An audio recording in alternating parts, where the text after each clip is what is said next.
আলহামদুলিল্লাহ, আমাদের মাঝখানে পবিত্র মাহে রমজান এসে গিয়েছে। আর মাত্র 7 দিন বাকি আছে। সম্ভবত 17 ফেব্রুয়ারি মঙ্গলবার দিবাগত রাত্রে প্রথম রোজা হবে, আর না হয় 18 ফেব্রুয়ারি বুধবার দিবাগত রাত্রে প্রথম রোজা হবে। ইনশাল্লাহ আমরা পবিত্র শাবান মাসের শেষে 29 শাবানে আমরা চাঁদ তালাশ করব, রমজানের চাঁদ আমরা তালাশ করব।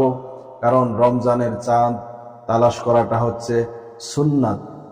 আমরা এই সুন্নতটা আদায় করব, রমজানের চাঁদ তালাশ করব। আর রমজানের চাঁদ আমরা দেখার সঙ্গে সঙ্গে আমরা চাঁদ দেখার দোয়া পড়ব।